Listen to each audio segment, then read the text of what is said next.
Well, I think that Ghana needs to be very proud of itself. You know, we started this project 2-3 years ago. We didn't have proper recognition as a rugby nation.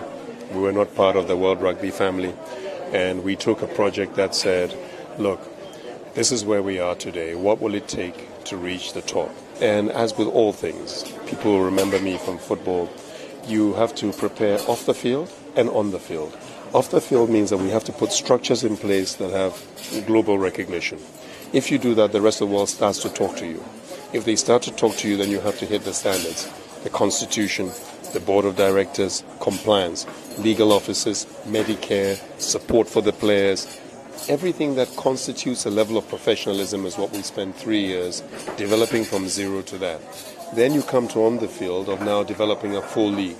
A 10-team league is the minimum qualification. Make sure it's competitive, make sure it's transparent, it has integrity. Then youth teams, getting into rugby programs to start teaching the boys and girls in schools, the ladies teams. So we spent 3 years doing that. On the other side, we've been seeing what will it take for people to recognize a country with no world ranking. We're not ranked. To now say, listen to us. And we have fought, we have argued, we have taken it to World Rugby at another level. We really have taken it to a very high level in order to get the point. And finally, after we're in our third year, we're able to now compete in the divisional league against Togo, Benin, and so on and so forth, and come out unbeaten with very high scores.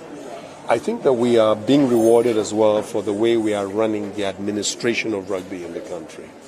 And we then managed to qualify for this World Series knockout, which is very difficult. We got nations which are within the top 15, 18 in the whole world there, and we are not ranked. Okay? It's a World Cup qualifier, it's a World Series qualifier, it's a Commonwealth qualifier, and we are probably, in reality, about 3 years ahead of our time.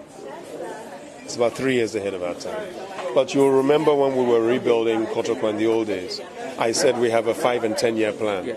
5 year to win the league, 7 year to reach the final of the Africa Cup, and so on and so forth. And yet 3.5 years, we're already in the final of the Confederation Cup football. So we were well ahead. So you aim high, promise little, and plan for the best. And so the fact that we are even in this tournament, if we are ranked number 200 in the world, and are competing against countries that are 14, 16, 18 in the world, the fact that we are in the last 10 to be in that qualification series, I think is an achievement unto itself. So I said to the boys that I've been tough. You got to be tough. The world is about being tough. Rugby is a man's game. It's not a girl's game. Although the women are playing and they're playing it well, so I'm not using that in a disrespectful fashion. We've taken our physical fitness levels to high levels. We've had people run from here to Aburi in the mountains. We've had people swimming in the seas. We've had them training on the sands. We've had them doing, if I can do 100 deadlifts, they can do 100 deadlifts. If I can do 100 squats, they can do 100 squats. We've been breaking their mentality away from the Ghanaian mentality, which is a football mentality, which means you complain at everything. You demand money. You demand materialism. If this doesn't happen, you blame it on something else. Rugby, we don't do that. It's a game born out of respect, of unity, of teamwork, of planning, and of a will to win even against the odds. So that mental side is what we've been breaking into them, and the players have bought into the program. Are we the finished article? No, of course not. We are years ahead of schedule. But with this opportunity, we have boys here. And if you look at the mixture of boys we have, some are from Nima, some are from Cape Coast, some are Christian, some are Muslim, from all backgrounds. We don't have a set group of automatic right to play. Our coaches, you see Lovemore is from Zimbabwe. Okay. We managed to get a coach from South Africa. And Mr. Deventer, Ludwig, will be arriving back in Uganda with the team. He's part of the national coaching setup of South African Sevens Rugby, who are the world champions. Okay. South Africa are currently the world champions. The best team in the world is South Africa. And for the last month, he's been here. So at massive expense, we have got the right people, because we know we're well ahead of our time, to bring in discipline, a mental fortitude, because that's what rugby gives, and a willingness to win. And that's all been brought together. We would not have been able to reach this point without the support of a few people here. And we're here today at the Golden Tulip because Paul Kavanagh is an extraordinary man. He's actually a football man, not a rugby man. But at least he happens to believe in who we are. Okay. And for the second time this year, he has stepped in. And that is a big thing. To support sports or to support anything that are minority related is not about throwing money at people. By providing access to what it is you're about, Paul has made a difference. And today, in inviting the Black Eagles, the Ghana Eagles, to the hotel to have a farewell dinner lunch is extraordinary. You can imagine how much is uplifting the players to understand that rugby is a game where we're all equal. Don't forget, I don't let anybody call me president in Ghana Rugby. We have one president, and that's the president of the nation, Akufo-Addo. Yes. So I don't buy into all this president. So in rugby, it shows, you see in my relationship with the players, there's equity. Nobody is looking to be a big man. That way we can go to the fight together. Nobody is fighting from the front and fighting from the back. We are fighting this thing together. Some of our boys have never been on an aeroplane. It's a big experience for them. But they are so focused, even if you look at them now, on the togetherness. There's a discipline. They are calm.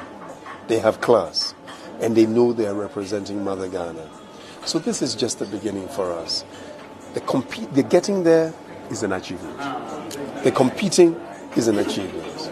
So long as they don't leave 1 ounce of energy in Uganda, so long as they bring back the full self that they have competed to a level that was not expected, so long as they've matched somebody who has been playing rugby for 20 years, and some of these have been playing rugby for less than 1 year or 2 years, in a sport that is so technical. It's not like football. It's very technical.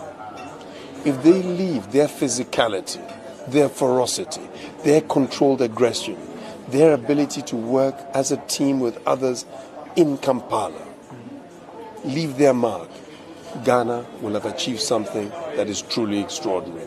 And for that, I say, God bless them. God bless Ghana.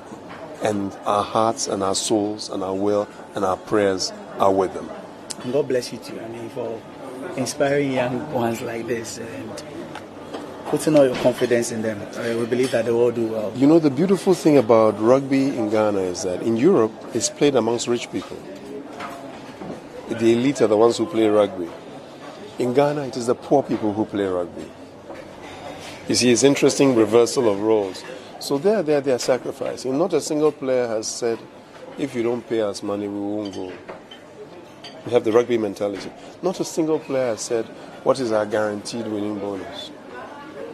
Not a single player has said, if you don't do this, this will happen.